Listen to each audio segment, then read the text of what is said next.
بسم اللہ الرحمن الرحیم۔ السلام علیکم۔ مسجد میں سیمنٹ کی بوری دینے سے پہلے پڑوس میں دیکھ لیجئے، اگر کوئی حاجت مند ہو تو آٹے کی بوری پہلے دیجئے۔ ماں باپ کی دوائی کی پرچی اکثر ہو جاتی ہے، پر لوگ وصیت کے کاغذات ہمیشہ سنبھال کر رکھتے ہیں۔ لفظوں کے زخم جھیلنے کے بعد بھولنے کا فن یا تو پاگل کو آتا ہے یا کامل کو۔ اللہ اپنی زمین کا وارث اپنے صالح بندوں کو ہی بنائے گا، یہ اللہ کا وعدہ ہے۔ رزق حلال کی خاطر لباس گندا کرنا ضمیر گندا کرنے سے بہتر ہے۔ جب شیشے کی الماری میں رکھ کر جوتے بیچے جائیں اور کتابیں فٹ پاتھ پر بکتی ہو تو سمجھ لو کہ اس قوم کو علم کی نہیں بلکہ جوتوں کی ضرورت ہے۔ 2 وقت کی روٹی بھی ملتی ہے تو پیزا برگر کی ضد کرتے ہیں۔ شکر ادا کیا کرو اللہ کا، ورنہ کچھ ایسے بھی لوگ ہیں جو کوڑے میں سے کھانا ملنے پر بھی مطمئن ہوتے ہیں۔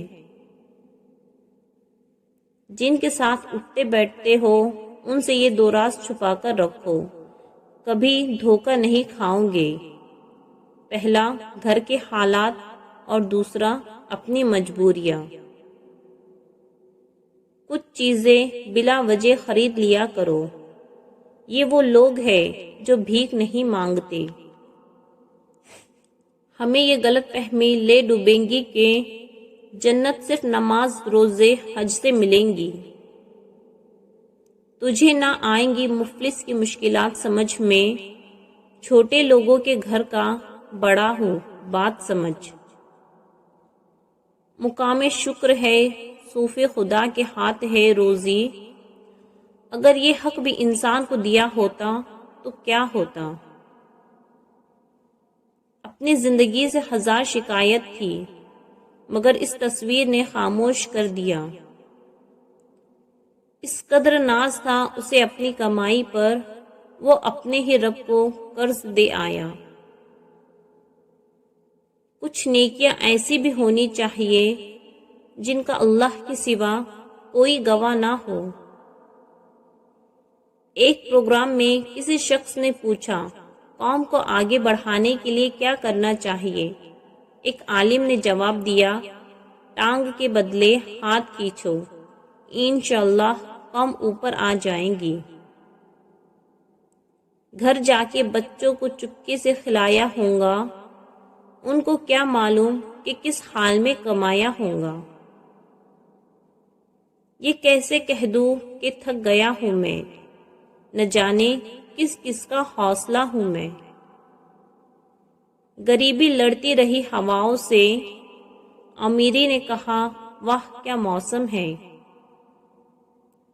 ان کا کس نے سوچا ہے جن کا مغرب کے بعد بھی روزہ ہے۔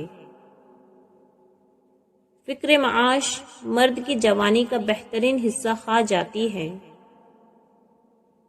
دلوں میں خوف تھا نہ دہشتوں کا پہرا تھا، میرے خیال میں یہ دور ہی سنہرا تھا۔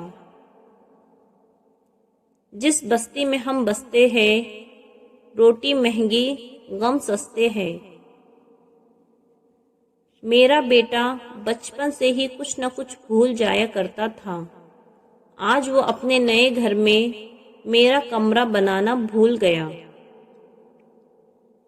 قیامت خود بتائیں گی قیامت کیوں ضروری تھی۔